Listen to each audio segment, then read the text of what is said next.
Stand clear of the closing doors, please. Welcome to Subway Sports Talk. My name is Peter Kennedy, and I am your host. Thank you so much, as always, for tuning in to SST on Apple Podcasts app, Spotify, and now on YouTube. Don't forget to subscribe, rate, review on your podcast app, and subscribe. Notification bell on YouTube as well. Joining me as he has every single week, twice a week since the NFL season started. Takes have been ripping aplenty for many weeks now. Many good ones, some not as good ones. Perhaps like our picks in week 4, not our week. Patrick Boyle.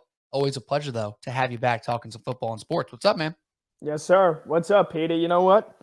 We're going to talk about the picks. We're going to talk about how we've been ice cold. But what we just talked about before we started the podcast, lesser people would give up. We're not quitters here. That's true. Mama ain't raised a quitter, man. Come on. We got to keep going. Listen, it's not an unmanageable number. We're going to go through the recap of the picks in a little bit, but I'm 2 games under. You are 6 games under. Couple weeks, and Shenlugan also 6 games under. Couple weeks, and you're right back, right? Couple 3-2s, mix in a 4-1. All of a sudden, you're peaking over 500, and it's only week 8, right? It's not like this is over yet. We have a lot of fucking real estate to go. Dude, the training wheels are just going to come off. They're coming off. Once the training wheels come off, look out. I'm telling you, you better, you don't want to start fading us at that point. You're going to start losing a lot of money. But I was talking to you before we started too. I saw a meme on Twitter that summed it up pretty perfectly. There's a cartoon just yelling at himself in the mirror. You don't suck at gambling. The players suck at playing. Yes. Yeah, something that every single person who gambles on their couch thinks in some iteration every Sunday, whether it's fantasy or it's gambling. People do it. You can be on the couch and there could be like, I'd say, a relatively easy catch for somebody in the NFL. And they drop it. And somebody who never played a down of football, probably can't catch at all, is like, oh, what are you doing? Come on, you got to catch that. And it's like, yeah, he's right. But also, do we have that leg to stand on? Yes, we do. Because we're putting our money down and, let people have it. You got to just let people have it. Even though sometimes I'm like, all right, dude.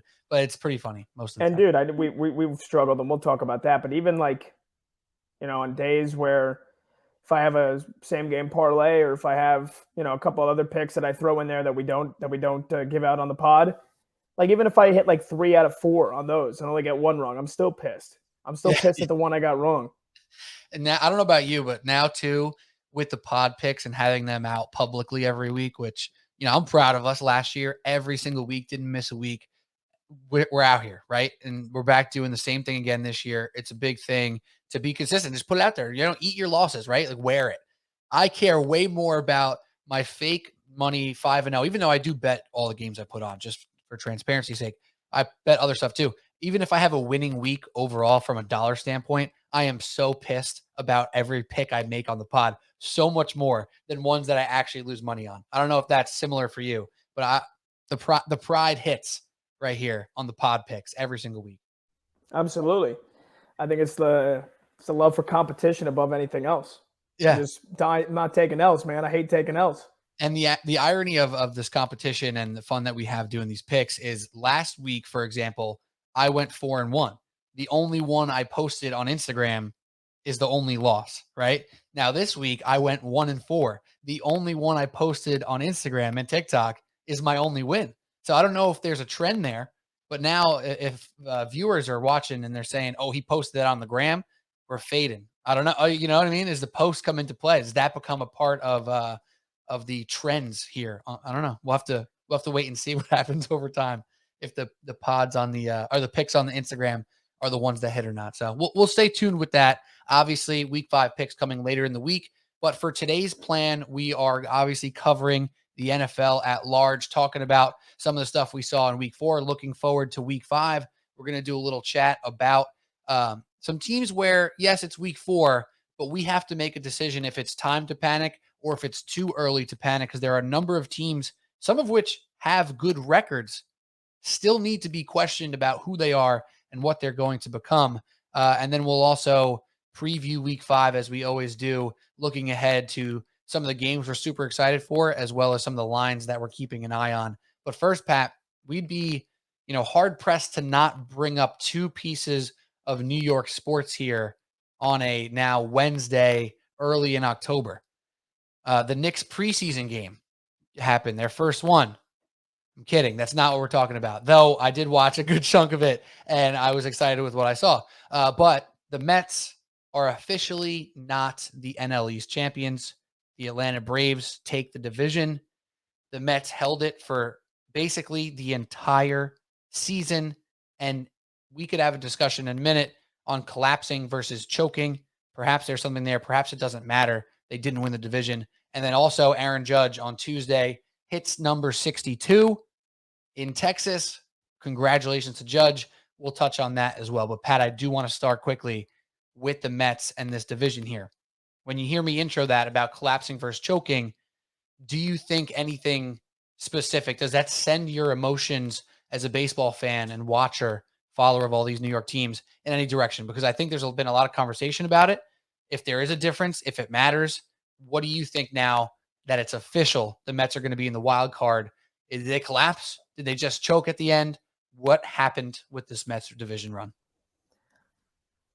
It's hard to say they choked because as we're recording here on Tuesday night, they just won their 100th game of the year. And the pace that they've gone on since they've had a 10.5 game lead Memorial Day weekend, where our good pal Sal Licata claimed on SNY that the NL East was over. They won 100 games. They went on from June 1st to the end of the year was a 95 win pace. So they had played a 5-win pace lower from June until the end of the season here. That's hard to say that they choked. It's hard to say that they choked and that Atlanta, in the meantime, from June 1st to the end of the year, was on a 114 win pace. So they just would not lose. And we've talked about it in September. We talked about it in August.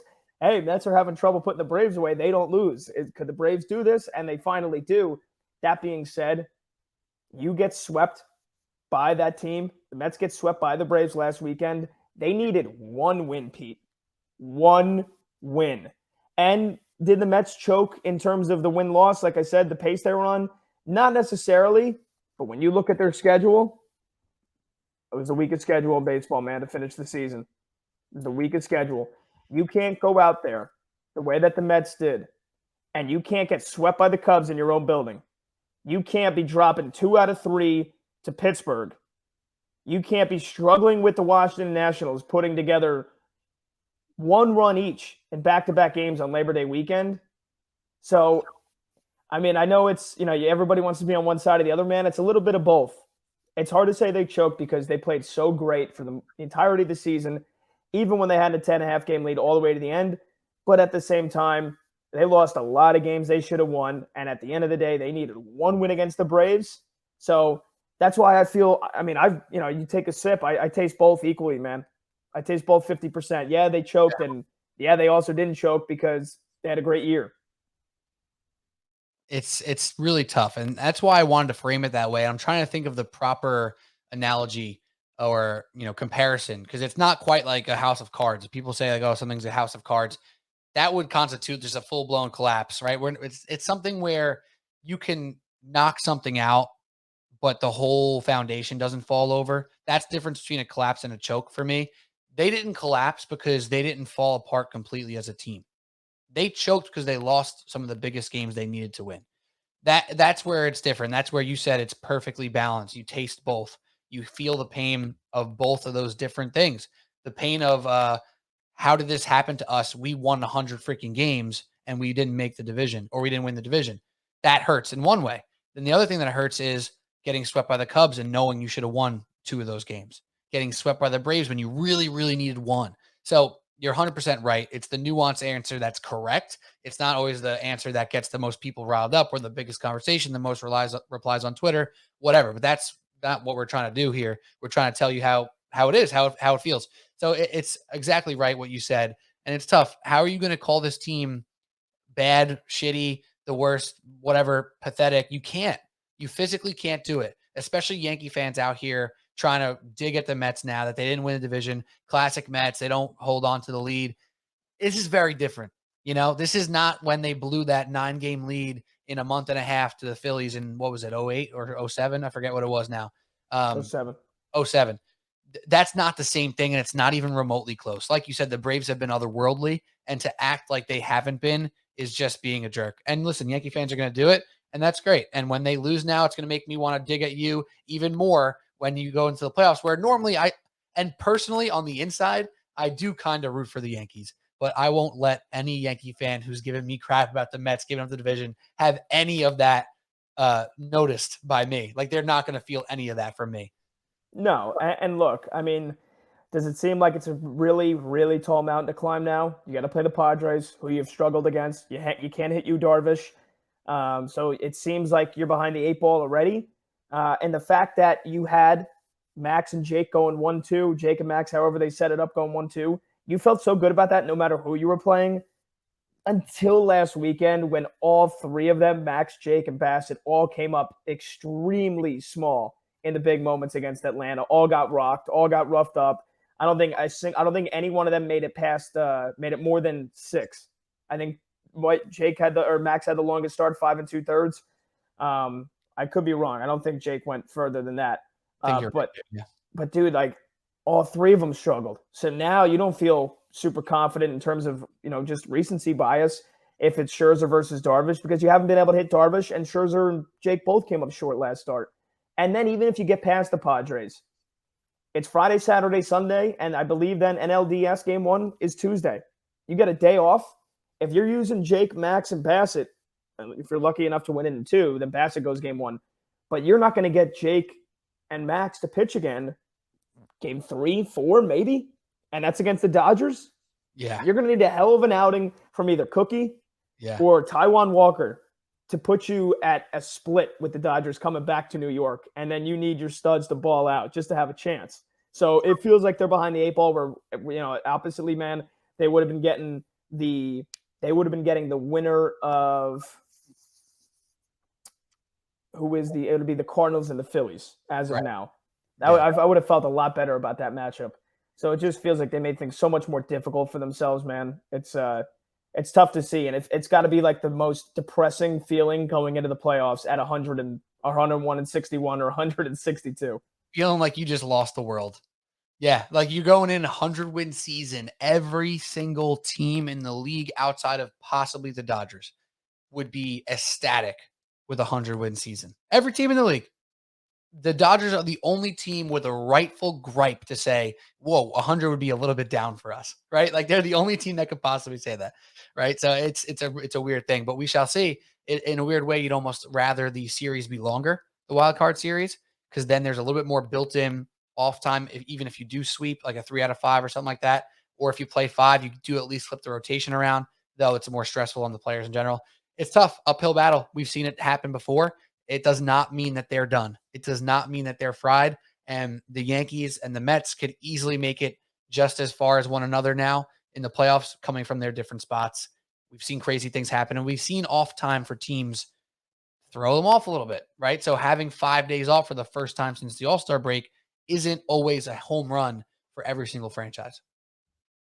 I'll just say one thing that, like, is even more depressing to think about. It's, for the most part, the offense has been the thing that has struggled. I know, even then, starting pitching, like, they only gave up 14 runs in that series. So under 5 a game. It's not horrible. It's not like they got their asses kicked. Like, their starting pitchers all came up small. Bullpen pitched well. It's the fact that the Mets out-hit the Braves. But, I mean, the thing that has been so key for the Mets all year, the reason they've been great is, driving guys in, situational hitting, killing teams with singles. It came back. It spat in their own face, dude, over the last weekend against Atlanta. They got beat by the long ball, and Atlanta showed you, just like the Dodgers have shown you, just like World Series champions of the past 5 years have shown you, you need to hit the long ball, man. And the Mets can't do it as well as the Braves can. They can't do it as well as the Dodgers can. And if they get to the World Series, even the Yankees and the Astros, they won't do it as well as they can either. So another reason to be upset too and to not have confidence is Starling Marte. I mean, the guy can't still fucking grip a bat, dude. Yeah. I think he is so underrated in what he did this year for this offense. The fact that he was sandwiched between Nimmo, a guy that has gotten on base crazy this year, has been an incredible leadoff hitter, and Lindor, where, the season has been a lot about Pete, what he's done, all the home runs. Lindor has 105 plus RBIs, man. Like, he's having a fantastic season. And the fact that you had Lindor being able to hit behind Marte, teams knew he was dangerous. A lot of the times Nimmo's getting on base. So what are you going to fall behind and walk and pitch around Marte and get 1-2 and have Lindor come up with damage to be done? And it happens so many times. And also the fact that Marte is still an incredible base stealer, and he sees a lot of pitches, man. I can't tell you how many times this year I saw Starling Marte work a 2-2, 3-2 count, just seeing a ton of pitches. And then him and Lindor always seem to be discussing with each other. You know, if Marte gets out, hey, here's what's coming. Here's what to expect. I think the chemistry in that lineup, man, they're missing that with him out of the lineup. And if he's out for the entire NLDS, you better hope you move on, and you better hope that he's healthy for playing either the Dodgers or the Braves. And it's not even just what he does, too. It's displacement of the lineup, right? So obviously all the things he did that you just explained, but then you're taking what is a strength at 7 or 6 or wherever that person's moving from, and you're moving him to 2, it now weakens 6. It weakened 2 a little bit. It weakens 6 a little bit, right? So it's not just one person all the time. That's not the entire story. It's who is replacing and how the lineup shifts. And 100% agreed. Miss him a lot. The energy is unpalpable as well. You know, when he turns a smoked ball up the gap into a double or triple that wouldn't be for others, you get extra juice. When he steals a bag, extra juice. Throws a smoke shot from right field, juice, right? So need him back, miss him a lot. We'll see what happens with the Metsies. We'll see as they take on the Padres on Friday, starting up on that series. Quickly on Aaron Judge, we won't spend much time. What is there to say? This guy's insane, spectacular. Tip my cap. Not wearing one, but I tip it anyway. 62. Congrats, Aaron Judge, my guy.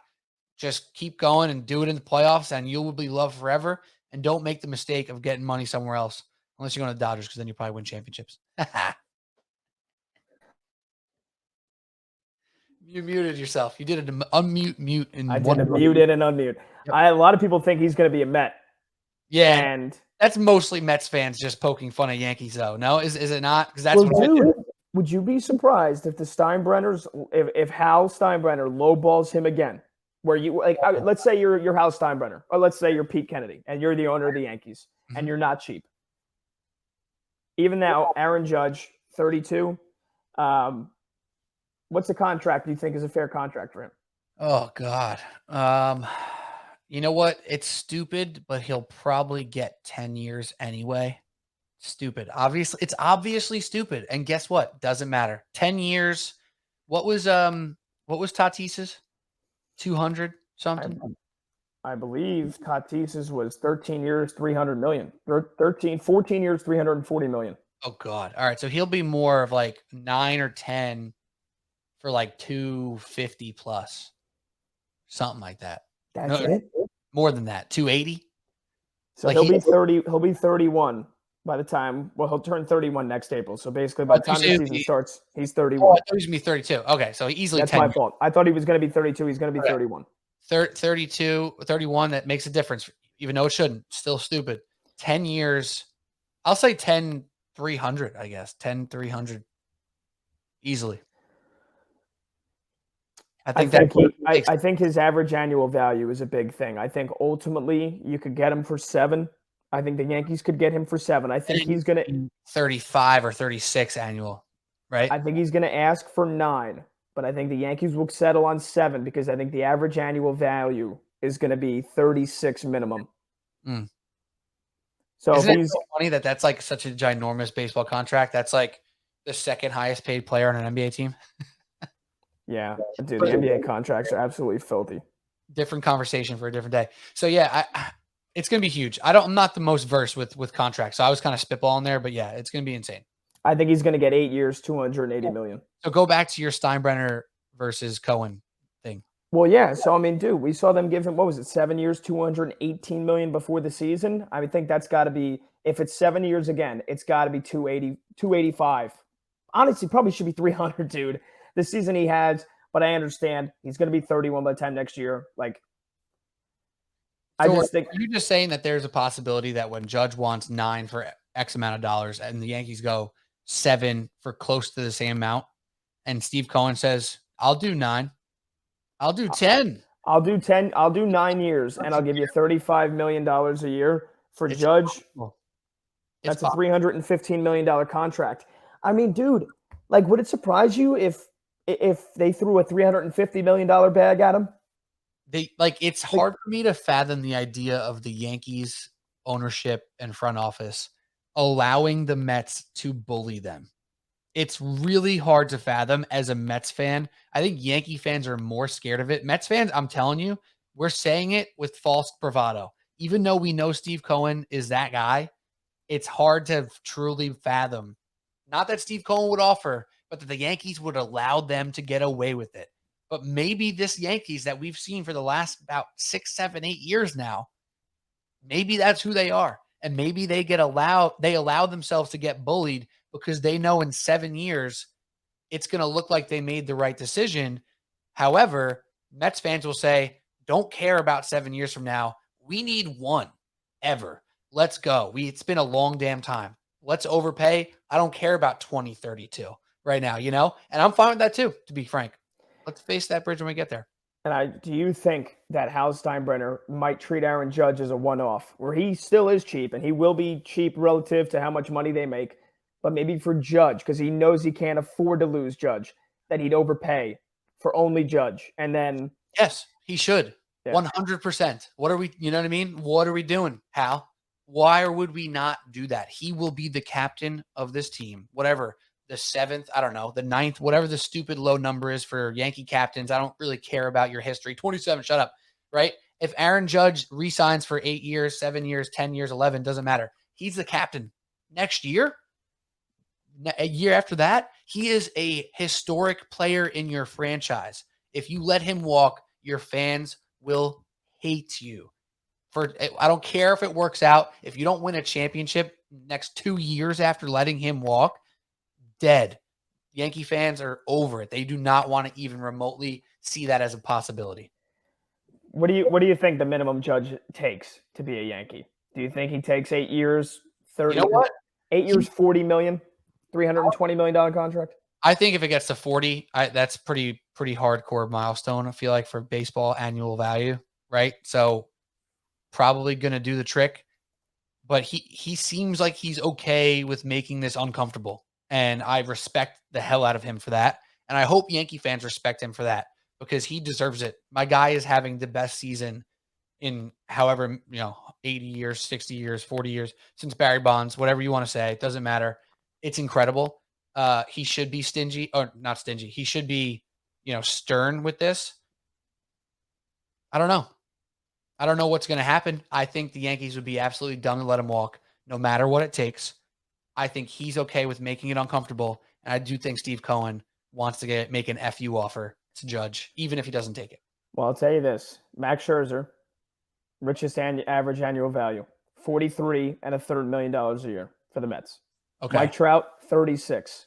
Garrett Cole, 36. Carlos Correa, 35. The next highest outfielders average annual value, you got to go pretty far. 28, 29. Mookie Betts, $30.4 million. Out of him, other position players, Miggy, Seager, Arenado, Lindor, Rendon. That's embarrassing, that contract. Sheesh. Correa, and that's it. Wow. So it's Trout and Betts as the highest paid average annual value outfielders. Now that I know some of that information that I wasn't super sharp on before, he's got to have 40 annual. Easily. Got to have 40 annual. Right? I don't know if there's a number that's too low.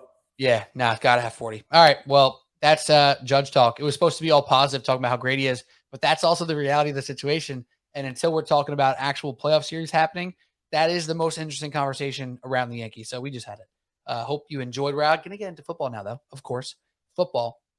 Pat, time to recap our picks from week 4. Not our week. You did all right, actually. You were very close to a winning week with the Bears giving you a half-point run for your money to giving you a 3-2 week, but you go 2-3. So why don't you kick us off with the recap? I already mentioned before that I was 1-4. Shenlugan was 1-4. You were 2-3. Combined, that's only 4-11. Not very good. We're under 500 for the year, but we're going to keep going. So, Pat, give me your week 4 recap on your picks. I was trying to find the graphic for week 1. So I don't remember off the top of my head, but I know for sure week 2, 3, and 4, The first pick I've given out, my most confident, has lost every time. Oof. The most confident pick. I have it right here, actually. You have week 1? Let's go. Let's see if week 1 lost as well. Of course, week 2 is on here. I'll find it in a second. Yeah, so either way, I know the top pick I gave out was Bears plus 7.5 and under 48.5. Week before, the Chiefs blew up the parlay. The week before that, the Jets and the Browns under hilariously gets demolished. So yeah, I mean, starting off with the Bears, man, just a pathetic performance from them. I said the Giants can't blow anybody out. Is watching that game, the Giants winning by 8 points, was it a blowout? No, but I mean, dude, the Bears offense, I knew it was pathetic. I know that they can't throw the ball. And I still thought that their defense was going to be good enough considering how pathetic the Giants' offensive line was against Dallas. And I was like, all right, well, they're going to get a ton of pressure. Like, they'll be able to keep this within a field goal. They've got a pretty good kicking game. And then Dave Montgomery doesn't play, and Khalil Herbert was not as big of a factor as I thought he was. What are you going to do? Even then, the Bears had multiple opportunities there. And at the end of the game, the Giants are going fucking wildcat because Jones gets hurt and Tyrod Taylor gets hurt. So all in all, dude, plus 7. And the under hits easily, the actual under hit. But I had Bears plus 7.5, and they lose by 8. So a half a point. You absolutely hate to see that. Ravens hit pretty easily. They should have won the game comfortably. They blow that against the Bills. But Ravens plus 7.5, under 58.5. The weather was a huge factor. I saw that. That played into the pick. Sometimes, man, you go with the elements. You trust the elements. You trust that. When I saw it was 70% chance of rain, windy, gusty winds, Josh Allen's not going to be able to throw the ball down, sling the ball down the field. Lamar's not going to be able to sling the ball. They're both going to be running it because they both can, and they're going to lean on the run game. So that hit easily. Cowboys minus 3.5 versus Commanders. I thought this was setting up. Everyone's like, oh, that's a trap, man. That's the trap line, bro. No. I mean, I saw enough from Carson Wentz. As much as I would like Carson Wentz to do well, I don't say I hate him. I definitely don't hate him, but I wouldn't say I love Carson Wentz. I don't have a strong affection to him. He's just somebody I thought got the raw end of that deal in Indianapolis, but man, he's been terrible, and he folds under pressure. He folds like a cheap lawn chair whenever there's a blitz. So Cowboys minus 3.5 hit easily, and then the last two, both very frustrating, and it was just on the wrong side. Cardinals plus 7.5. I wanted to take that straight up. I also wanted to take the Raiders straight up minus 2.5. I elected not to. And instead, I get burned with the Packers minus 3.5. They win by 3. I can't even be upset because I said, I had it at minus 5.5 originally, and I was like, oh, it was like plus 130. So why not just get it down to minus 3.5? They're absolutely going to win by more than a field goal. And fucking Bailey Zappi, shades of Joe Montana in that game for New England, keeps it close. And if I took Packers minus 2.5, it would have been like minus 135 odds. That's too much juice. I shouldn't be giving out picks if they're not basically even, with the VIG built in. So Packers win by 4, not 3. And then the last one, again, just on the wrong side. The Rams, pathetic. I took them plus 1.5. Once again, McVay gets totally outcoached by Shanahan. They get blown out. Stafford looks terrible, and they were anemic in the red zone. So 2-3 week. And I feel like I'm just losing at the margins, man. Yeah. I feel like I'm losing at the margins. Bears lose by half a point. Packers don't cover by half a point. Right there. There's 2. That's 4-1. 1 point. Right. 1 point. Not even a full point. I'm sorry. Not even more than 1 for 2 games. And I feel you there as well. The Bears one is tough because that was less than a touchdown game. It was. Like, if you watched, I was there. It was disgusting. Like, watching the football we watched was like almost hilarious. It was relatively exciting being inside of MetLife because it was just like Saquon doing cool stuff, right? But, being at the stadium, you do not realize as many specifics about statistics and, players being out. Like when Daniel Jones went out, we saw Tyrod run out. That's how we learned that Daniel Jones was hurt. Then we saw him standing on the sideline. So it's not even like we knew he was hurt. We were in the dark. When I saw how many passing yards were by the Giants when I walked out of the stadium, I was flabbergasted. But I was like, makes a lot of sense, actually, how that happened. That was less than a touchdown game. I feel bad for you, that one. And for me as well, Broncos plus 8.5, they lose by 9. That's tough. Kind of worked out how I'd expected. It was in that range of being close enough. It was just 9 instead of 8. Gotta get better there, but it stings a little bit. So I went 1-4. Lions versus Seahawks. Lions came up real small. They ended up covering Shen Lugan's plus 3.5, which is very clutch for him. It actually worked out to help out with his only win, and they were down much bigger than that. They come back. That's a moment where you kind of bet them live and say, oh, they're going to cover whatever the live spread is because they're not going to lose by 13 to the Seahawks. But the Seahawks came out hotter with more gusto, and they dominated the Lions. On my second bet, Chargers money line with the Jaguars plus 14.5. That one worked out about as good as it possibly could for me. Chargers had it much closer than it should have been. The Jaguars almost backdoor cover the 14.5, which felt all right for me because watching it, not being able to watch it live, being at the Giants game, I see that they're up early. I'm like, wow, clutch. I got this one. Eagles come flying out of nowhere, come all the way back, take a big lead. Jaguars just cover that 14.5. After that, I already touched on the Broncos. They didn't cover the T's for me. Falcons won outright. Didn't love them straight up. Kind of liked it. So I'm not going to kick myself on not betting them straight up. This one stings, even though I like my thought process. Buccaneers defense has been stellar. The Chiefs defense has been solid.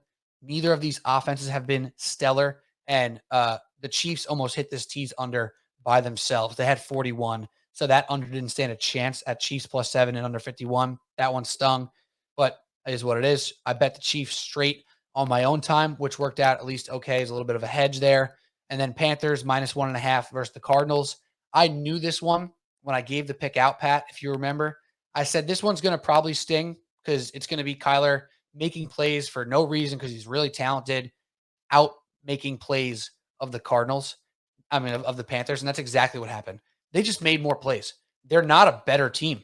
I'll stand by that. I don't think they're a better team. They just have a little more spark with Kyler Murray, and they made more plays in that game. So, I knew that was going to happen. My biggest regret is not betting the Cowboys, one of my 5 picks. I was very close to doing so. I said it on the pod. It was my 6th pick. Should have made it my 5th. Is what it is. 1-4 after a 4-1. That's it. I'm only 2 games under 500, Pat. I'm feeling relatively optimistic here. Yeah, look, it was a bad week with some bad breaks. You got a 4-1 week last week, and bounce back, man. Sometimes that happens. 1-4. Look at the last 2 weeks, you're 5-5. You're playing 500. You didn't lose ground, you didn't gain ground, and then you look back to get back to a winning week. You're going to be like in a spot where you are coming off a loss on the road. You're back at home. You're a -3 favorite. People are going to jump all over you. You got to believe in yourself. You gotta believe in yourself, like you're the underdog, and you can cover every spread. I regret nothing. Yep, that's it. I regret nothing. I went for it. Made my picks with my chest. Said it with my chest. And for Shen Lugan, teaser Cowboys plus 4.5 and Bears plus 7.5. The Bears, just like you, missed by a half point. That one's tough. And that one was only plus 100 for him. And that's something that he should probably think about moving forward. If he could have got 8.5 or 9. Or maybe 9.5 for -110, -115, even -120 might have been worth it, right? Like, especially in the realm of the VIGs that we're creating on this podcast, -120 is completely normal for us, right? So if you get that 7.5 to 8.5, might as well take it, right? But he just missed that by half point. Chargers money line and Lions plus 3.5. He hit that one with the Lions back door. Eagles money line, which hit well, and he had Rams plus 7.5. Rams came up small, as you described earlier. Steelers plus 3.5. They lost by 4. Didn't much matter. The Bucks didn't cover 7.5 on that second leg of the teaser. And then Shen Lugan's big time same game parlay, money line parlay combo -115. Lamar Jackson, 1 passing touchdown. That hit. And then he had Lamar 170 plus passing yards. That did not hit. Bills over 16.5. That did hit. And Packers money line hit. So just the 170 yards for Lamar passing is the only thing that didn't hit. Tough break for Shen. He'll probably pass 170 15 out of 17 games this year, Pat, right? Like, is that accurate? Well, yeah, but I think big reason why I took the under 58.5 was the weather. And I don't think Mark factored it in enough. I really don't think he accounted for that. I think it was going to be shitty weather, and if you told me with all the rain and the wind that was going to come down, as it actually did, that Lamar was going to not get to 170, I would have said I could absolutely see it. So I think that was a little bit of negligence, honestly, on Shen's thinking there. Yeah, and then again, hindsight 2020, but you did have that call out when we made the picks. And, I don't think he's going to completely disregard these. I don't know if he should or shouldn't. They can hit. These things can easily hit that he put in. He put this thing together. 1 passing touchdown, 170 yards, Bills over 16.5, Packers money line. He said, how does it miss?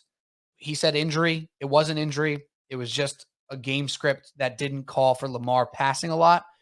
They kind of took their foot off the gas in that regard a little bit, and it came back to bite them. Obviously, the Harbaugh thing was talked about at great length of how he handled the late game situation, going for it on 4th down and not taking the 3. John Harbaugh is John Harbaugh, right? And we'll use this to segue here as we finish recapping the picks there. He's going to do this. This is what he believes over the course of a season helps them win more games, right? And there's much debate this week about analytics versus non-analytics. Can you date analytics? Can you look at it most of the time, but then use your gut in the moment? You can argue for that 100%. However, John Harbaugh has been very clear in his stance that when he thinks over the course of a year, this decision will help his team and he trusts his quarterback, he's going to do it. So I had a Ravens fan in my life, Dan Bono, Mr. Bono. If any of my students at Farrell are listening, Mr. Bono came into my office the other day. John Harbaugh's got to go. I'm sick of it. He can't be going for it. Like I said, stop. No, you're not having this conversation in my office right now.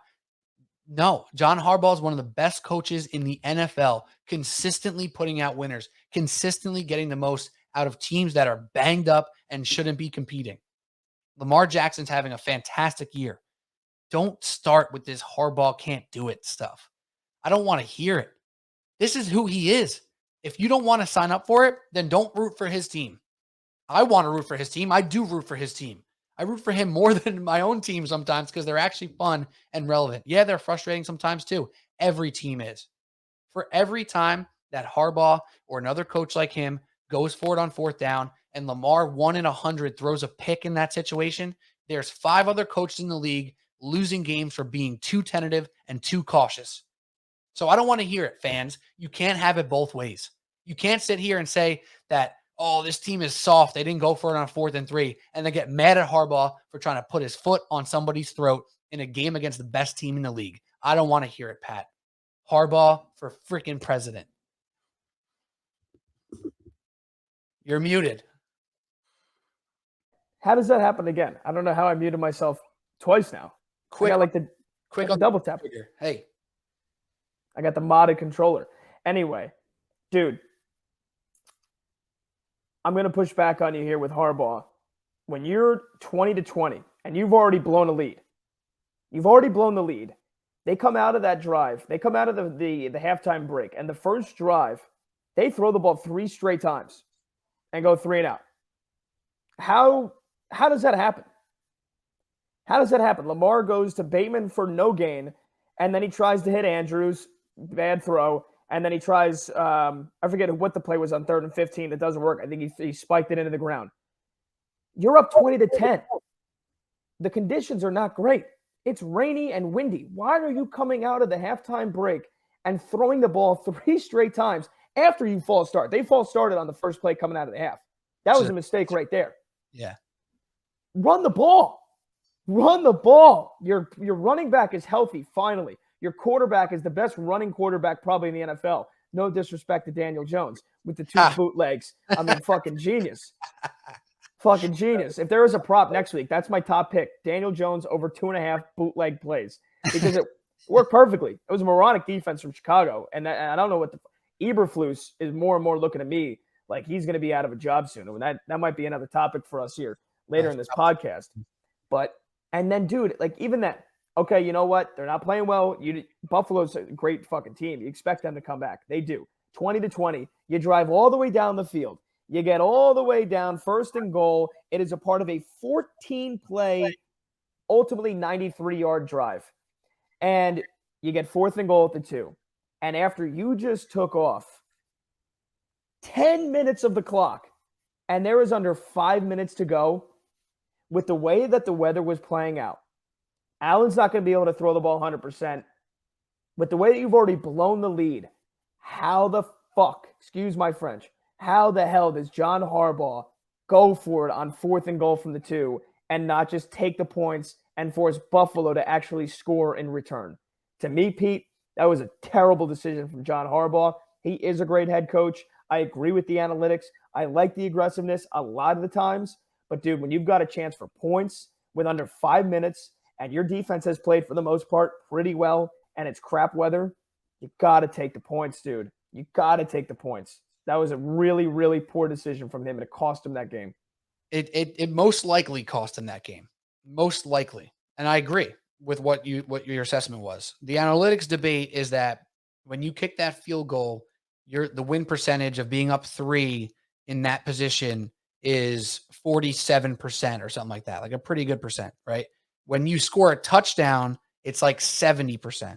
So over the course of the year, you make the same decision and you hope that leads you to more victories, right? That's why the people who trust it always do it, because they say with the math, you have to be consistent. It's the same thing with basketball. It's the same thing with baseball, right? Like if you're going to be hitting home runs over the course of the year, that's going to swing more wins, right? So like what you said is correct.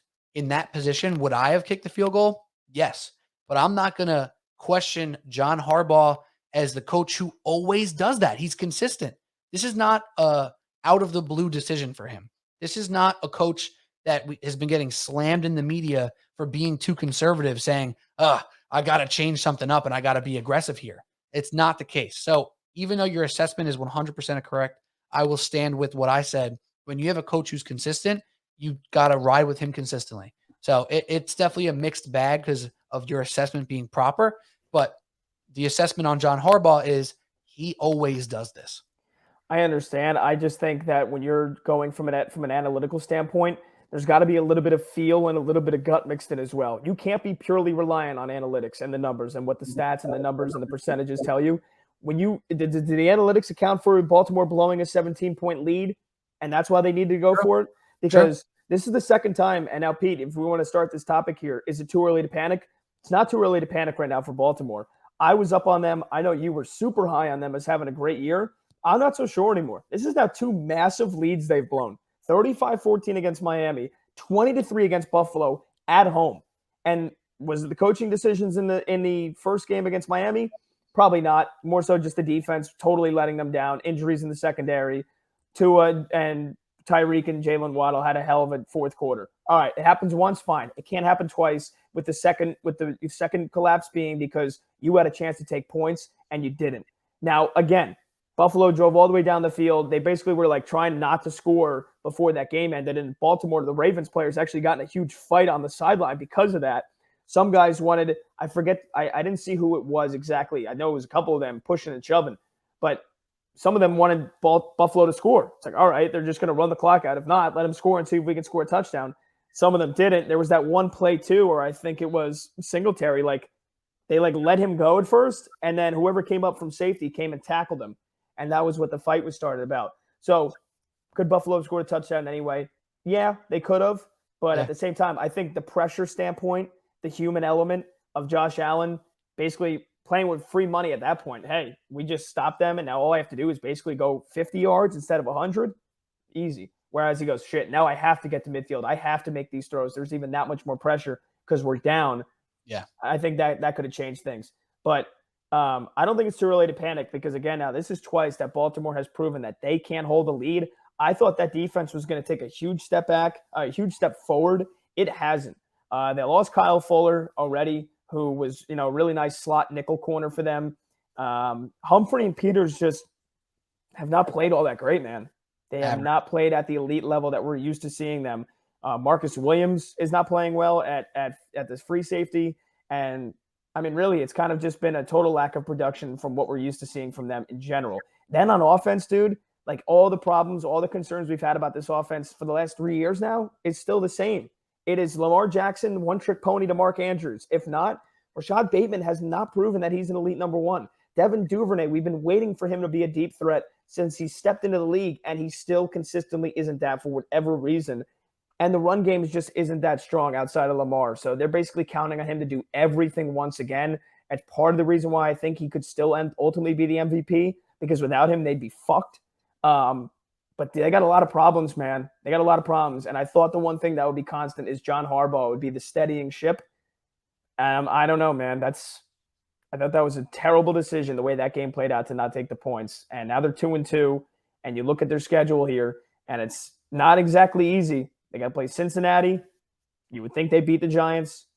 They play the Browns at home, and then after that, Bucks and Saints both on the road.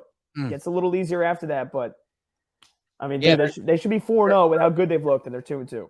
They're not staring at a 6-2. You know, they're not staring at that. They're staring at probably if they're lucky, you know, to stay 4-4, 5-3 through the next couple of weeks. Well, the Giants, like you said, the Giants is a probable win, but yeah, 100%. And when you said step back, you meant step back to the old Ravens, not step backwards.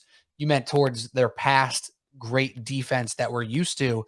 But yeah, the key though for the Ravens about the panic level, and great segue by you and keeping me on track here, it's the run game.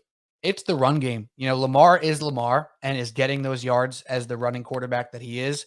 And that's a beautiful thing to have. And it's really, really effective, as we know. If Dobbins, Hill, and if Gus Edwards does come back in a couple weeks here, if those guys don't start getting chunk plays at minimum, they're going to be really, really hurting. It's all about the run game. It's always been with them. When they were electric 2 years ago, when he won the MVP in 2019, or 3 years ago now, is that 3 years? 2019. Holy smokes. Yeah. That's week 5 already. Can you believe it? So, you know, if the run game doesn't get figured out here, that is it to me. What the passing game is, it's good enough for what it needs to be. They have the big playability with Mark Andrews and occasionally Duvernay or Bateman. They have enough consistency in the mid-range now with Andrews and those two guys. If the run game doesn't get good again, and it doesn't have to be as great as it was in 19, it just has to be good outside of Lamar. So Lamar will make it great himself. That is the key. It'll help the defense. It'll help the pass game. If they don't figure that out, that's their bread and butter. That is their identity. That's the whole thing. So I'm not particularly panicking yet, but I am keeping a keen watch on how they run the ball over the next 3 weeks, because it needs to be better for them to reach their full potential. On to other teams, though, that we're thinking about. Perhaps, is it too early to panic, or is it panic time, Pat? The NFC in general, we'll switch over to them for a little bit. You can argue that all the teams outside of probably the Eagles have some serious reasons to panic. So is there one team in particular that you're saying straight up, it is not too early to panic? That it's not too early to panic? Yeah, meaning it's time to panic. So it is time to panic? It is time. It's not too early because it's time. Yes, exactly. There you go. Words. It's not too early to panic. It is time to panic for the LA Rams. And not just because I lost my bet with them. It's because I thought they were just a much better team than they were. And I saw them get destroyed Thursday night, opening night against Buffalo. And I said, Buffalo's really that damn good. We knew they were. Stafford, there was a little, the elbow thing. Who knows if that's actual like legit thing, because he looked dog shit in the red zone on Monday. But I said, all right, you know what? Buffalo is going to steamroll teams this year. Caught them opening night, whatever. Buffalo gets the win. Move on. Rams, blown out Atlanta. Kind of let him sneak back in. I wasn't too concerned about it. And then for the most part, pretty dominant. Was it 20-12 win against the Cardinals, where Arizona was never really in that game, it felt like. So I was like, all right, they just smother them defensively. Even when the offense doesn't have a good game, they'll be fine. And then Monday night, classic case, Shanahan has owned McVay. And I said to myself, I thought, okay, you know what? San Francisco still does a lot of those things well. They still run the ball. They're still physical as hell. DeMeco Ryans is a great defensive coordinator. The blitz packages, like, they're going to find a way to make Stafford uncomfortable. But I said, like, enough is enough, right? Like, at a sooner point, they beat him last year in the NFC Championship game. Probably should have lost that game as well. But I was like, all right, enough's enough. Like, San Francisco, I don't think has gelled yet. Jimmy G, I think he's obviously way better than Trey Lance. But even he said, like, I need to get some reps here. He hasn't looked all that great. And I said the big thing for me was that they were missing Trent Williams, their left tackle, best lineman in football. And I thought that was going to be a huge detriment without him. I didn't think they were going to be able to sustain passing attack without pressure, without Aaron Donald getting home, a ton of the times, without pressure coming from Ashawn Robinson on the other side. And the Rams just didn't show up, man. They didn't show up at all. And this is now 2 out of 4 games. San Francisco's a good team. They're not getting back to the NFC Championship game. I think the San Francisco 49ers at most win 10 games this year. I just don't think they're as great as they were last year. And the fact that the Rams have now been blown out twice shows me that if the Rams aren't on their A game, they could be beaten by anybody. They could be beaten by anybody. And they were on their A game for a half against Atlanta. And then they took their foot off the gas and realized, oh shit, we're not that good. We can't take our foot off the gas and just coast. So when they don't play that well, this is what happens. Blowouts in 2 out of their 4 games. I don't know what's going on with Stafford. I don't know if he's hurt. I don't know if the elbow thing, again, like I said, is legit and it's going to be a thing all year long because he had no problem. First drive of the game, first drive of the second half. He had no problem. He completed like 14 straight passes on the first drive of the game and the first drive of the second half. And then he got into the red zone. And every single time he got into the red zone, errant throwing behind guys. He had Higbee wide open for a touchdown. He had Kupp for a touchdown. He missed both of them. And it wasn't bad routes. The coverage was okay, but he could have easily slipped him in. Dude, Matt Stafford looked terrible in the red zone. And if he's going to play like that under pressure, he was under pressure a ton, and they sacked him, 6 times, 7 times. So the offensive line didn't do them any favors, which is another problem. But still, a lot of that game was on Stafford. He was awful in the red zone. He makes 2 of those throws. You're looking at this game, Rams probably winning this game because then he made a bad throw again on this penultimate drive. And Talanoa Hufanga, Troy Polamalu Jr., for those of you who don't know this kid yet, who maybe missed that part, if you didn't see the highlight, this kid's going to be special. I mean, it doesn't take long to know that they said he was a steal, 5th-round draft pick out of USC. Talanoa Hufanga is going to be an absolute star. And he totally jumped that route, picked it off, pick 6, and that was it. And that was good night. He had a pretty decent year last year, didn't play a ton, but he's going to be a star, and this is a breakout season for him. And that was it. And that was all she wrote. And they basically couldn't run the ball either. So this offense, to me, is not nearly as good as it was last year. Them losing Van Jefferson, way bigger of a loss than I thought. Them losing Odell, way bigger of a loss than I thought. Rams are in shambles, man. I would not be surprised. I'm going to say this, Pete. I would not be surprised if the Rams miss the playoffs. Wow. One benefit they have for that take is that the NFC is a little bit of a mess, right? Like you don't expect 2 teams out of the NFC South at this point, that the Saints aren't looking like that contender.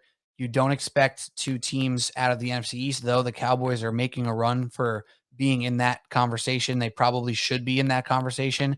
You do expect 2 out of the North.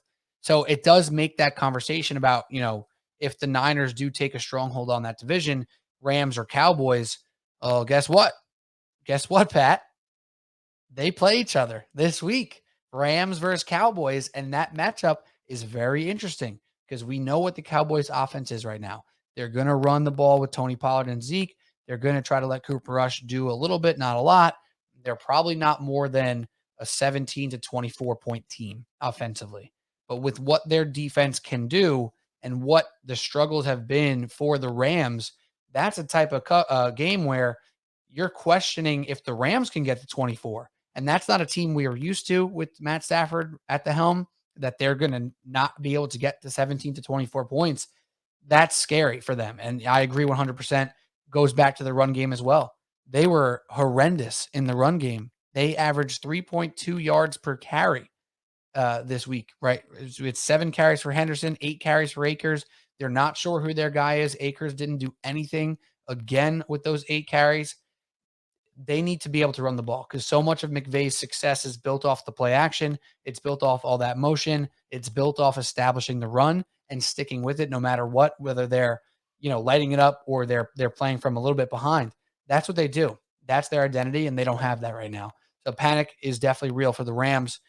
You hope for them that the NFC's panic is pretty strong elsewhere to allow them to stay in that playoff hunt. They should stay in the hunt. They have the Cowboys, then they have the Panthers, get another one with the Niners and Buccaneers. Tough stretch. Then they get the Cardinals and Saints. You expect them to be able to win those. But then you get the Chiefs and the Raiders and the Packers down the road. Like, it's not going to be an easy time for the Rams to walk to 11 or 12 wins. It's not going to be like that for them. Moving on to another team in the NFC, just mentioned, was the Tampa Bay Buccaneers, and goes back again to the running game. They only attempted 5 runs in the game. Yeah, the game script does tell them, with being down by the Chiefs with the fumble on the first drive, that they had to be passing. They had to do all that stuff. But that doesn't mean it's not a question mark for their running attack and for Fournette and Rashad White, who is now looking more spry than Fournette at this point in time.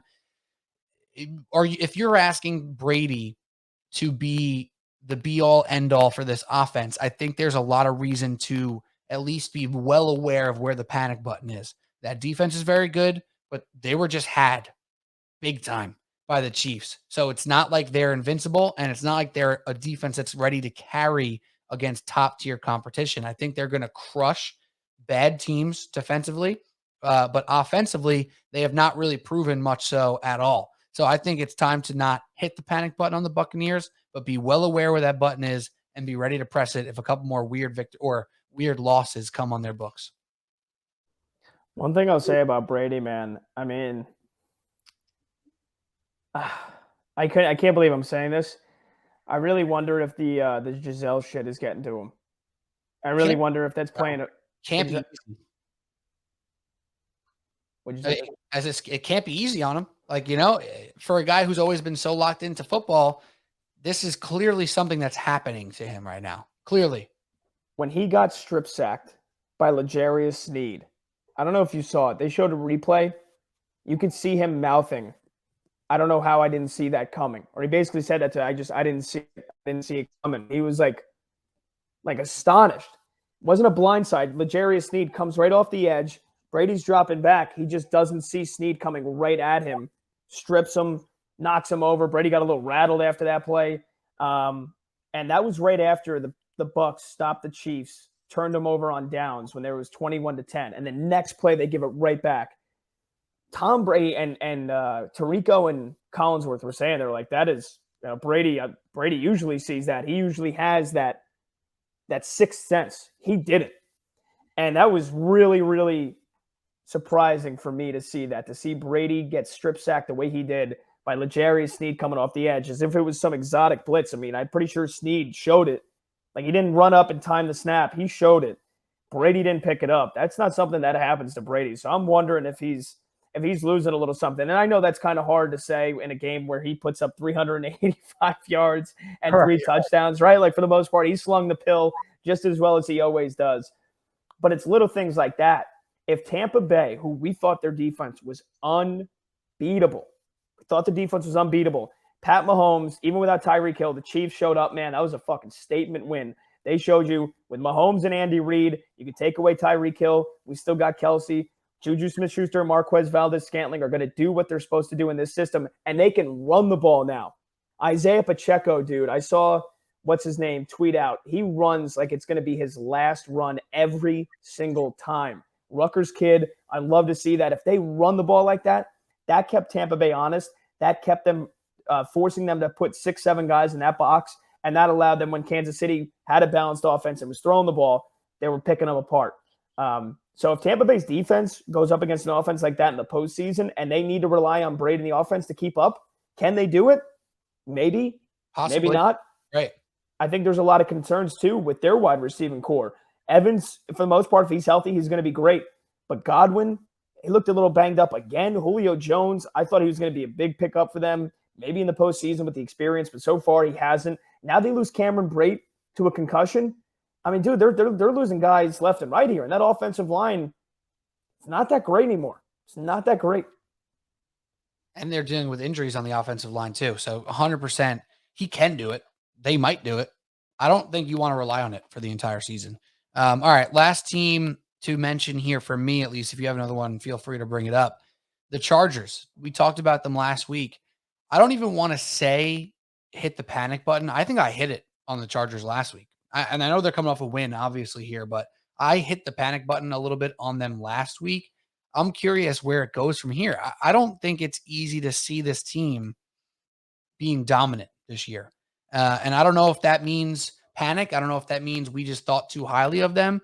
but the Chargers are not some sort of juggernaut that we had hoped that they could be leading into this season. And with their division and their schedule that they have, it's very difficult. It's really hard to believe they're going to walk into the playoffs either. I mentioned it 2 weeks ago, Pat. After week 2, I said, I don't think we should look at this team as a playoff guarantee. I don't think they are.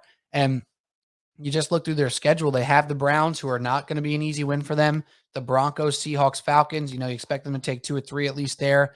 Then it's Niners. Bad matchup for them. Chiefs, Cardinals can play with them. Raiders, in division's always going to be tough for them. And I'm not super convinced this is a team that we should expect in the playoffs, despite how much we love Herbert, despite some of the talent they have on defense.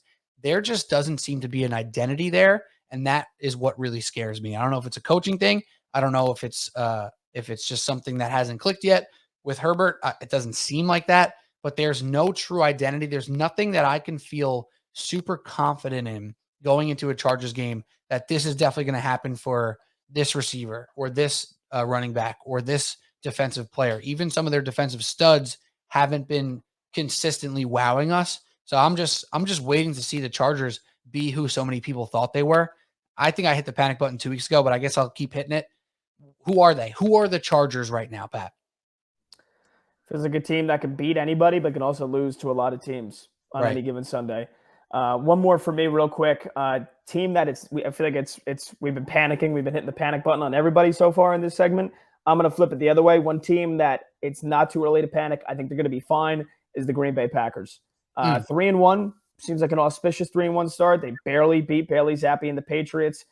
They looked terrible against Tampa Bay, even in the win last week. Blown out by Minnesota week 1. You haven't really seen a dominant performance. I mean, they were dominant against Chicago, but I mean, it seems more and more like the Bears are going to be a 3-win team this year, considering they're 2-2. Seems like they could maybe only win 1 game the rest of the year. But I think it's going to be fine. And I think the offensive line, you get Bakhtiari, he's back and healthy now. Rodgers seemed a lot more comfortable in the pocket and needing to step up and make plays. I mean, dude, I give Belichick and the Patriots credit. They kept scoring, and Green Bay needed to keep answering, and they did. They answered almost every time. And I wasn't that confident in the offense going into that game that once it started turning out like that, I was like, oh, Patriots are going to win this game. Packers are going to keep scoring. Now that they have to throw the ball, they can't run the ball as much, which when they're balanced and they get Aaron Jones and the steamroller A.J. Dillon going, they're a good balanced offense. But when they have to throw the ball, I was like, look, Rodgers doesn't trust Christian Watson. Guy dropped a touchdown for him week 1. And their best weapon right now is Allen Lazard. I was like, all the concerns we had about the wide receiver room, I'm starting to feel the other way. I think Romeo Dobbs is a fucking stud, dude. I think he is an absolute stud. We ripped Brian Gutekunst, the GM, for not drafting any receivers with the 2 picks they had in round 1. Romeo Dobbs, 4th round, out of Nevada. This kid's going to be special, man. He's explosive. He gets the ball, and it is like highlight reel worthy.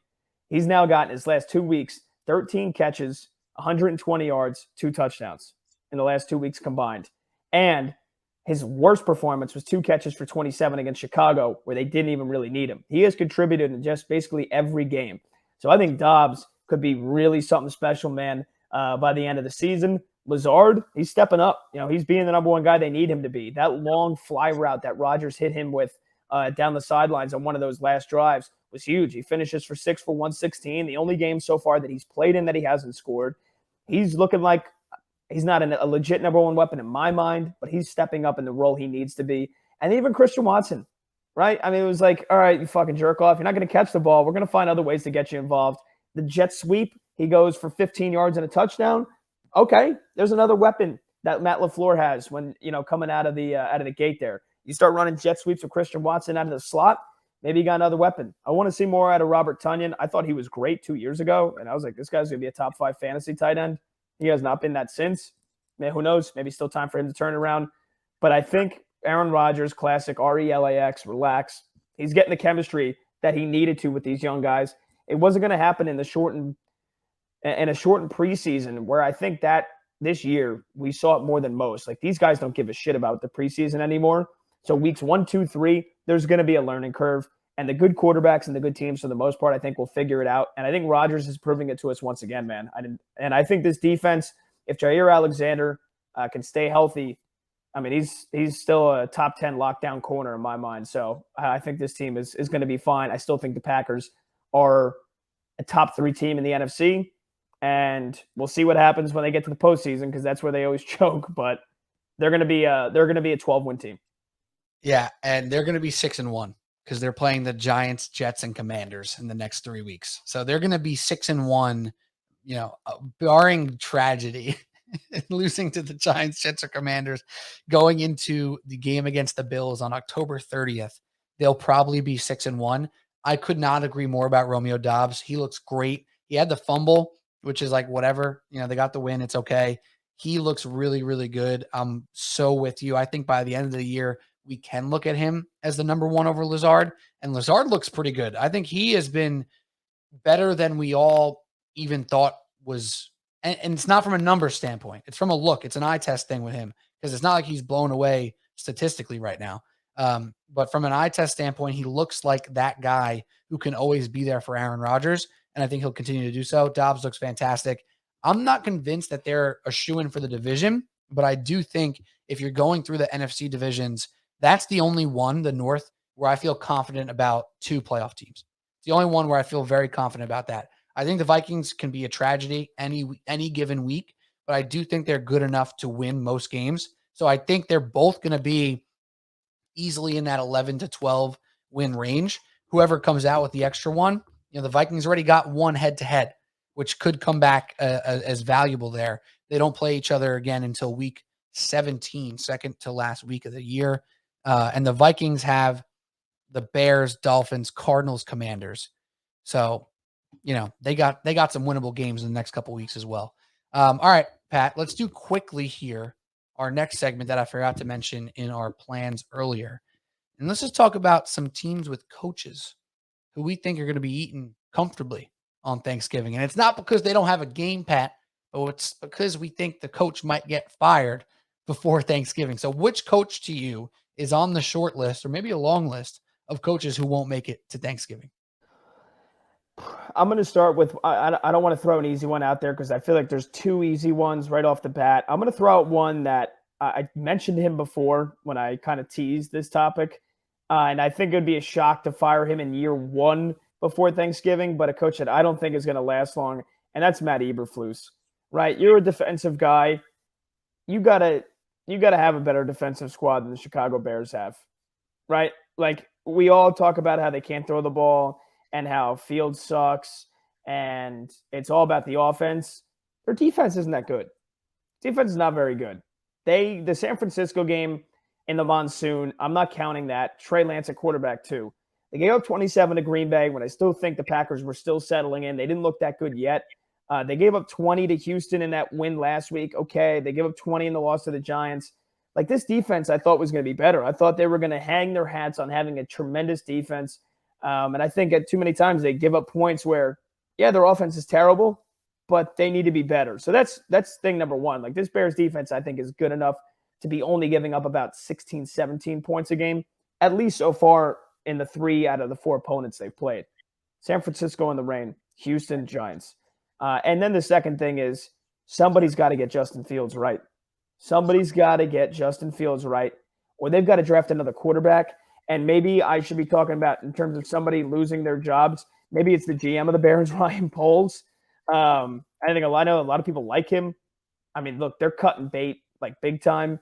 But dude, how many resets are you going to have? Like they're terrible year after year after year. And if you don't get the quarterback right, as the GM, like that's basically your job. That's basically your job. You don't get the GM, you don't get the quarterback right, and you don't get the coach right, you're gone. So, and I just think Matt Eberflus is they needed to bring in somebody offensive, and and some of the coaching decisions he's made too. Again, I think he is very conservative. How many times they kicked it against the Giants as if the Giants weren't basically winning for most of that second half. Like you need to go for it on 1 or 2 of those, man. And it was kind of the same thing against Green Bay. Like it was classic situation. They did nothing to try to flip the script as to how that rivalry has played out. They basically lied down like Green Bay did whatever they want. It was never really close. So I don't think Matt Eberflus is getting fired in year 1 here, but I don't think he's going to last, man. I think he's a guy that is definitely gone next year, and I think they're searching for a new quarterback, and they might be searching for the holy triumvirate: new head coach, new GM, new quarterback.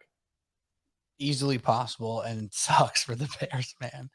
Like what's going on over there? But though the only part to go against that is that they just know they're going to suck this year, right? Like Eberflus, yo, bro, just do your best, man. It's okay. If we lose as many games as possible, we look at that as a win as well. So whatever, that's also a possibility. And especially if the GM's trying to sustain his job, he's okay with stretching it out with that narrative perhaps as well.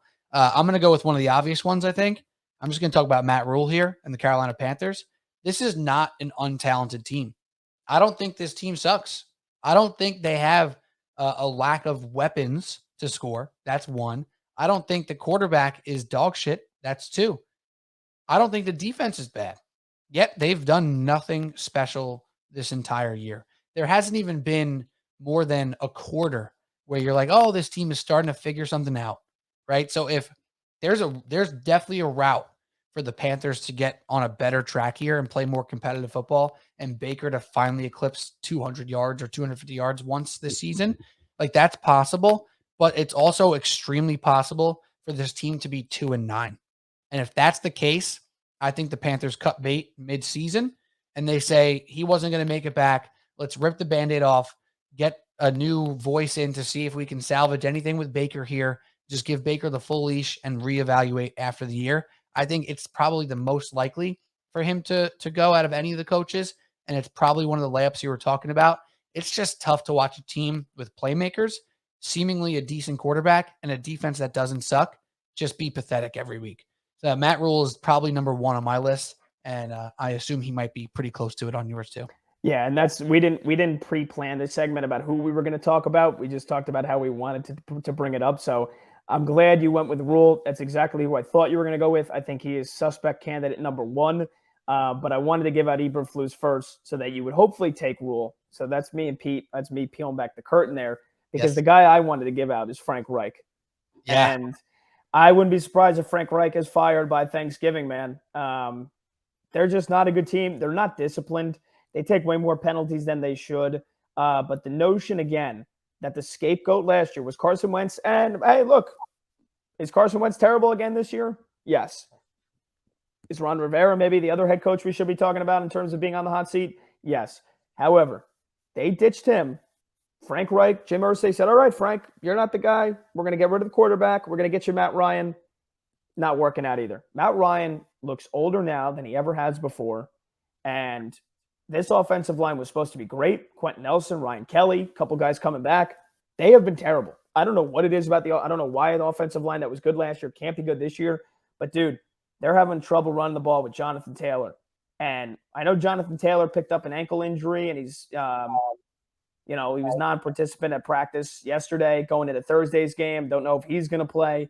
But still, Jonathan Taylor, 20 carries for 42 yards against a terrible run defense like the Tennessee Titans. And 2 weeks before that, 9 carries for 54 against Jacksonville. That can't happen. That cannot happen when you have a running back that is as talented as he is, and you can't block for him. And also, I just don't think they have good enough weapons. Michael Pittman, I don't think he's a number one wide receiver. Mo Alley Cox and Jelani Woods, the rookie tight end who caught the game winner against Kansas City, seems like they're their best weapons at times. Those are 2 tight ends that aren't great pass-catching tight ends. So I just don't think they have a lot of weapons. And Matt Ryan, another guy that folds like a cheap lawn chair under the blitz. He can't run. He has thrown numerous picks already this season. And the defense, now again, Shaquille Leonard, broken nose, concussion. Who the hell knows when he's going to be back? He was the heart of that defense. And they finally got him back, and he gets hurt again. So things are going in the wrong direction for Indy. Plus, Frank Reich is just making really bad coaching decisions, too, when they're in the red zone, whether to go for it, whether to kick the field goal. I mean, again, they were never really in that game against Tennessee either. And we've seen this year, Tennessee's not that good of a team. So, I mean, look, the Colts are 1-2-1. Like, they play Denver, Jacksonville, Tennessee again, Washington, New England, Las Vegas, Philly before Thanksgiving. Is it out of the realm of possibilities, Pete, to say that they could be, at best, they could be 3-7-1? by Thanksgiving?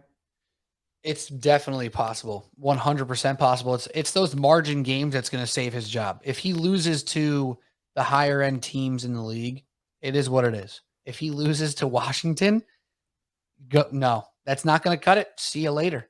And he might be riding on the laurels of, oh, I've had a new quarterback every year. What do you really expect? But that's like been his own choice. He's written that own script, So I'm with you. That's a tough one to swallow. My only thing with that is like they still have Matt Ryan a quarterback and they don't have some young quarterback to kind of test out anyway.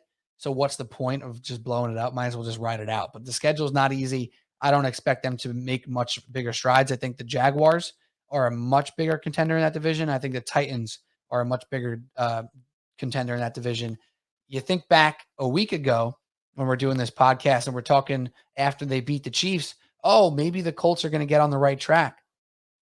No, they haven't. And they really, if you think about it, the offense was not on the right track even against the Chiefs. It was a fluky game, and we're probably going to look at it as a bigger fluke every single week that goes by. So, yeah, that's 100% accurate to assess there. Lastly, on the Panthers front, I just want to throw this out there. Listen to this gauntlet. Niners, Rams, Bucks next 3 weeks. Then they get the Falcons. Not an easy win, but perhaps winnable. Bengals, Falcons, Ravens. That leads us to Thanksgiving. That could be 2-11, 3-10. Ugly. Rule and Reich are in for it here, man. I think Matt Rule gets fired week 9, and I think Frank Reich gets fired week 11. I think they fire him going into Thanksgiving. There you go. Let him go home. Kanye West, we made it to Thanksgiving. Maybe we can make it to Christmas. I don't think either of those guys are making it to Thanksgiving.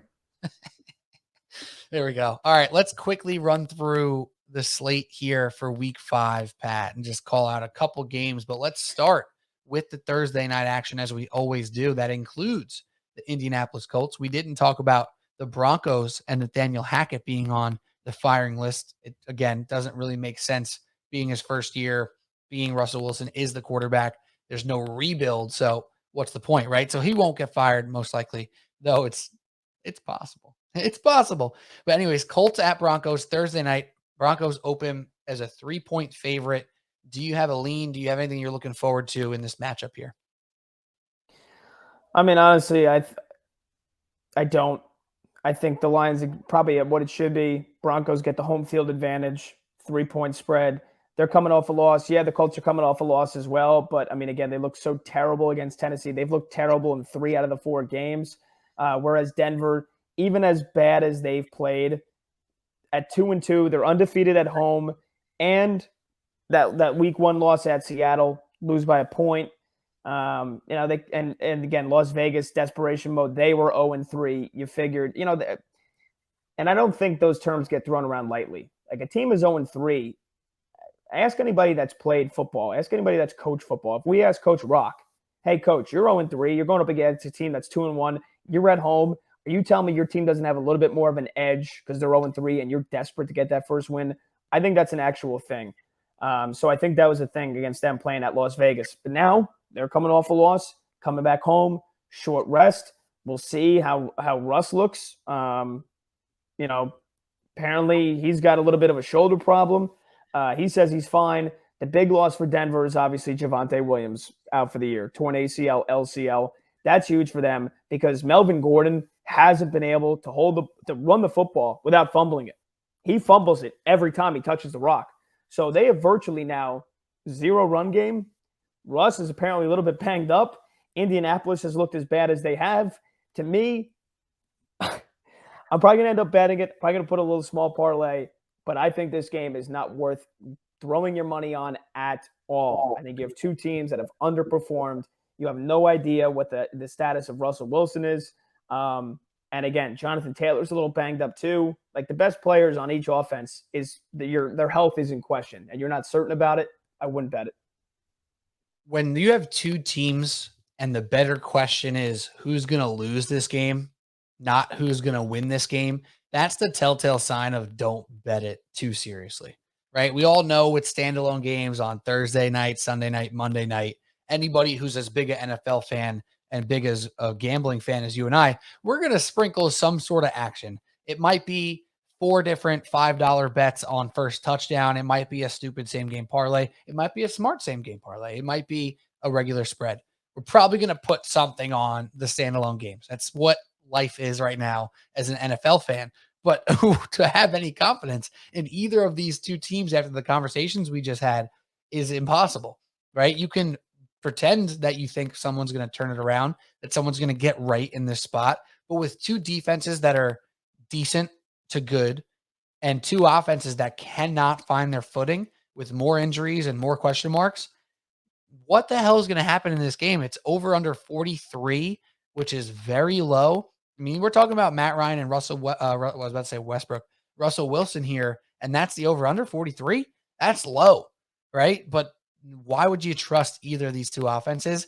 Now, with that being said, Pat, perfect opportunity for a stupid 38-33 victory by one of these teams where Taylor finally goes for 180. Matt Ryan throws 2 touchdowns and what's it called? And Russell Wilson has a beast second half or something like that. Like it's possible, but you can't say it with a right mind and a straight face because these teams have shown us nothing but being a tragedy to this point. I think I'm just going to bet this one with the trends. I think I'm going dogs and unders. I think, this is to quote our pal JJ, John Jastrzemski. If it gets to 3.5, I'm taking the Colts 3.5 and I'm holding my nose. Right? Yeah. Like this one where classic line. I'm just trusting the fact, especially prime time. Prime time unders have been clutch. I know you said this game could be stupid and you could get 70 points.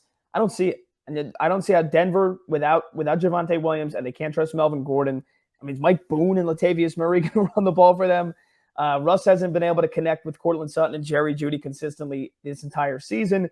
And we know the problems that I said the Colts are having. So I think the under is good to bet on. I think if you get a 3.5 with Indianapolis, you hold your breath, you take it, because I think Denver has as many problems right now on offense going into this game as Indianapolis has had all year.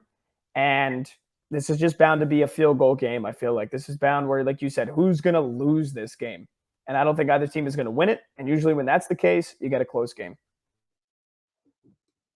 That is correct. My next game I want to talk about, Chargers at Browns. Right now, the Chargers are -3. And this is basically the matchup of talented roster underperforming with a good quarterback versus talented roster performing well with an average quarterback, right? The Browns and Brissett, average quarterback play at best, great roster, good run game, taking care of business for the most part to this point. If they don't blow a stupid lead to the Jets, they're 3-1, and we feel very good about them. They're 2-2, and we feel okay.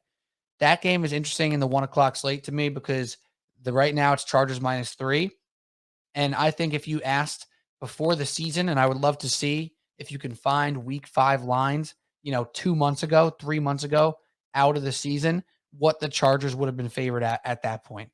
Were they, without Deshaun Watson in this game, a 6.5 point favorite to start? And now it's a 3-point spread, and you could realistically see the Browns keeping this very close and possibly winning the game. Got to see a defensive performance from the Chargers. It's not easy to grind with the Browns and try to stop Chubb and Hunt all day long, mostly Chubb so far this season. I think this is a real spot for the Browns to pull an upset and cover this game. But it's also a spot for for the Chargers to show up and put together a big-time offensive performance. Keenan Allen is supposed to be back, and if he is as valuable as he's always been, that's going to change the outlook of the offense.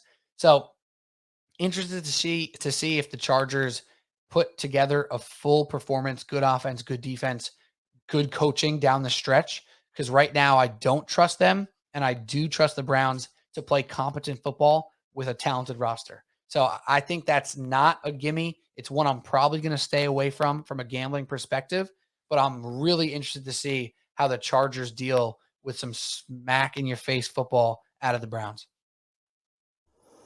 I like that. I like that game a lot. The game I want to talk about really quickly is the Giants and the Packers, Sunday morning in London. I was saying that I think the Packers are going to be fine. They probably will. That being said, I think 8 points for a neutral site game is a lot of points. Like, right, if we're talking about this game being at Lambeau, Packers are probably, 10.5? Yeah.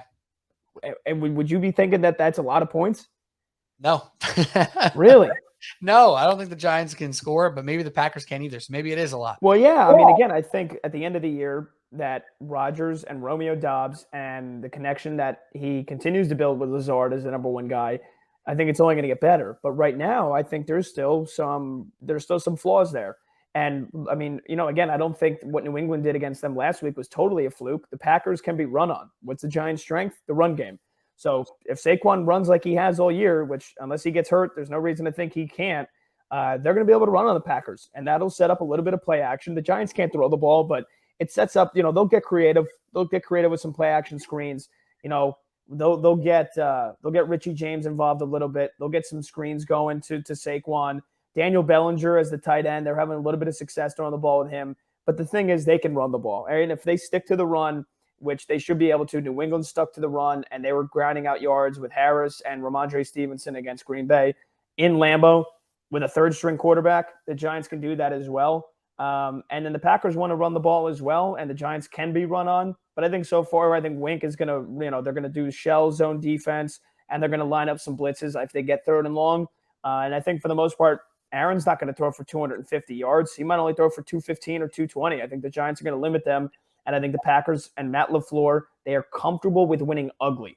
I think it's a real attribute for this team. But I think it doesn't, favor them winning by a ton of points. I mean, they were 9.5 last week. Hoyer goes down, and they barely win the game. They certainly don't cover. So I think the Giants can absolutely keep this game within a touchdown. And I'd probably be putting – I think this is where I don't screw around with the over and under. And I think I just take the Giants +8 here. Great spot for Giants fans to wake up early on Sunday and sprinkle the spread and just say, hey, I'm hoping for a close game today. 8.5, maybe you can find. And the Packers aren't putting people away right now either. Maybe it's a good spot for Giants fans to have a nice Sunday morning, wake up, have a cocktail, maybe have a Bloody Mary or a hot toddy if you're feeling hot still in the morning. Hot toddy. You had a hot toddy before we started. Hey, now, of course, why not? So that's not a bad call there. I'm actually pretty interested to see how the Giants show up there, see if they have any juice against a real team. I'm also interested in the Jets quickly. Jets +3 at home against Dolphins. Zach Wilson, game 2 back. Reason to believe they can be in this game. Dolphins defense better for sure. Offense with Teddy, assuming Tua is not playing, obviously. Teddy should be fine. They should be fine, but it could be a close game. Not going to spend too much time on that. The last one I'm going to call out, though, is Cowboys at the Rams. Mentioned it before already when we were talking about the Rams. It's Rams -4.5. A little bit of a shocking spread to me. I thought they easily could have been at 3 points here, keeping that at just a field goal with how the defense of the Cowboys has been playing and how Cooper Rush has gotten the job done to this point. They're giving the respect to the Rams at home. Hasn't meant much this year. I'm leaning on the Cowboys here +4.5, but you could also tease that up to 10.5 in a normal 6-point tease. I'm definitely going to be taking a close look at what happens with that line as we move forward, especially with an over-under at 43. If I'm teasing that with another leg from a different game, 10.5 points feels really good out of the Cowboys there. So I'm interested to see. We're asking for the Rams to show up and put a game together, asking them to run the ball, use somebody besides Cooper Kupp. This might be a chance for them to take advantage of the aggressive secondary of Dallas, but it might be a chance for Stafford to be running for his life, under duress all day, and unable to connect on tough throws. I like the Cowboys at +10.5 on a teaser. I think I like them at +4.5, and why not? They could probably win this game. Yeah, one last one for me really quickly. I am once again going to attempt to sell high on the Philadelphia Eagles. I think they're a good team. I've been saying all year they're going to win the East. They're not that great yet. Could they be great at the end of the year? Perhaps. You look at who they've beaten so far. Detroit, Washington, Jacksonville. 3 out of their 4 wins. They look great against Minnesota Monday night. I'm not just going to say, oh, you know what, primetime Monday night Kirk Cousins. I think that is a thing. But Detroit, I mean, their defense is terrible. They just gave up 48 points to Geno Smith and Rashad Penny and the Seahawks. They beat Washington with Carson Wentz, who looks absolutely terrible. And we think Jacksonville could be really good this year. They've looked pretty, they're plucky so far this season, right? They're a rough and tough team. They blew out the Colts, but I mean, do we really think the Jacksonville Jaguars are going to win anything more than 7-8 games this year? So in my estimation, the Eagles have beaten 3 non-playoff teams this season, and they've beaten the team in the Minnesota Vikings, who I know you bet on them every single week, Pete. The Minnesota Vikings, to me, are a tier 2, in between a tier 2 and tier 3 team, if you break the NFL up into like 5 tiers. Like the Minnesota Vikings are a fringe playoff team in my estimation.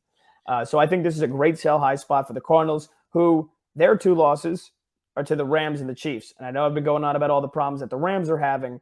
But, the Cardinals, and you could say they should be 1-3 if they didn't come back against Vegas. They're at home.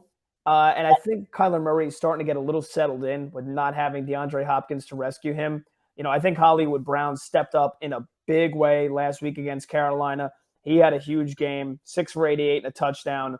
Now that Rondale Moore is healthy, that gives him another element out of the slot. Greg Dortch, a guy who probably 99% of people don't know, has been stepping up a little bit lately, had a big game last week. And then they're starting to use Zach Ertz more, right? Like they're playing now. They said, okay, we don't have DeAndre, but how can we get the most out of these other guys? If James Conner and Eno can stay healthy, the run game is pretty solid, of course, with Kyler doing what he does. And I just think the defense was so bad to start the year. I don't think they can continue to be that bad. I think what you've seen out of them the last 2 weeks, held the Rams to 20, held the Panthers 16, probably more of what we can expect from this defense. They're not a great defense, but they're certainly not terrible like they were against Kansas City. And now the Chiefs put up 41 against Tampa Bay. Again, we're getting more data here, right? So I think it was cool. It was the fun thing to do to shit on Arizona after week 1 and after 3 quarters of the game against Vegas. They're an okay team, and they're 0-2 at home, a place where they were so good at last year. They're probably not going to lose this game by a ton of points. I think they can win it. I'm going to try to sell high on the Eagles again. I'm probably going to take the Cardinals +5. Yeah, that's an interesting 5 number there too. I think that very interesting, and I think it's low enough to where a lot of people are going to say, "Oh, yeah, I love the Eagles. Let's bet on them again. They're going to win by a touchdown." Yeah, exactly. And even 6.5 versus 5 is a huge difference mentally for whatever reason. So I do think that 5 number is interesting there. I like your lean. Lastly, I'm not going to talk about them much, but the Sunday night and Monday night game should be doozies, hopefully. Bengals at Ravens Sunday night. Ravens currently a 3-point favorite. That's almost one you just want to take the points in, right? Sunday night, wait to see how you do on the 1 o'clock and 4 o'clock slate, and then attack it with a full head of steam. Sunday night, see how you're feeling. Toss up. I mean, 2 teams that can be had, 2 teams that can be awesome. I'm excited as hell to watch Burrow and Lamar. It's one of the blessings we have in the NFL right now that those 2 quarterbacks are going to play each other 2 times every single year. Can't wait for Sunday night. And Monday night, Raiders at Chiefs. Chiefs -7, so they get the full touchdown favorite here. We know that they look way better than the Raiders. We know what the Raiders' shortcomings have been so far this year. This has been a game over the past season or 2 that has been tough for the Chiefs, even though they've still won most of them. It's Monday night. Derek Carr and that offense could go off at any moment. I think we're going to see points. The over-under set at 51. Chiefs -7. I'm not going to make that a pick. However, it's hard to be discouraged with anything you can talk about with the Chiefs after what they did to the Bucs last week. So I don't know. I'd lean towards points, but I'd also lean towards not betting against the Chiefs. So I don't know how you're feeling about your Raiders and early season hopes for them, but how could you bet them against the Chiefs right now? But it is a lot of points in division game in prime time. Yeah, it is a lot of points. I think it's deservedly so, a lot of points. I tripled down on the Raiders last week. They won. They came through. I got to take a week off. Maybe I can then double down on them again after this week. I mean, the Chiefs absolutely annihilated them both times last year, 48-9 and 41-14. Raiders played them tough in 2020, but basically this rivalry has been totally one-sided. And look, this is 2 games this year. The Chiefs have put up 40 points. Like, the offense is legit, man. They're at home Monday night. It could be a rough one again. 7 is a lot. It's a divisional game. I'm certainly not going to be betting the Raiders in that one. Yeah. Yeah, that's kind of how I felt too, right? Like, do I have the balls to take the Raiders +7 and for them to lose by 17? Like, I don't think I do. Much more likely to do some sort of like Chiefs money line, Mahomes 2 touchdowns situation to get it near -110 or something like that. But yeah, that's week 5. Patrick, my friend, it's 1:11 in the morning. How are you feeling? Good, and I apologize. I feel like I brought you down some side streets with Judge and the Mets in the beginning here. Set us down this long and winding road. Before we start, I was like, all right, yeah, 40 minutes, nice and tight. Classic. Famous last words for podcasters. This will be a short one. Dude, we peel back. I feel like we peel back so many layers, though, and there's so much to get into that I feel like we'd be doing a disservice not talking about a lot of it. And for the folks, the diehard fans that listen, I know there's a lot. We appreciate you guys, and I hope you come away with listening to this podcast feeling like you know what to watch for in terms of games coming up in the week. You have a better, you watch with a more watchful eye. I feel like for me, I watch football now, and even just 2 years ago, I watch the game so much more differently. I know what I'm looking for. I know what kind of points to look for and what players to watch out for and how schemes are run and how things develop, and also just the gambling sense. Hopefully you get a better sense of what to expect, traps to look out for, dogs that you could possibly play and get behind going into the week. So that's the plan, and we try to deliver. And you know what? A good tangent here and there make podcasting great, I think. And if we actually hit the time that we plan for on every single podcast, we'd probably have multiple hours, no more than that. We'd have 100 hours of shorter podcasts. Like, it is what it is. We come out here, and if we really wanted to or could, or if it made sense in this realm, we would do a 4-hour show. We could keep going for days, and that's what makes this special to me, at least. So hopefully the fans agree with that as well. So Pat, thank you as always. Catch him at Pat Boyle 44, Twitter and the gram. Catch him on the airwaves, Fan, CBS Sports Radio. You know what to do. I'm Pete Kennedy at Pete Kennedy 2Y, Subway Sports Talk on Instagram, Twitter, TikTok, as well as on all your podcast apps and on YouTube. Don't forget to follow, subscribe, rate, review, notification bell, the whole 9. You know what it is. Thanks for listening. As always, Subway Sports Talk for Pat Boyle. I'm Pete Kennedy. Cheers.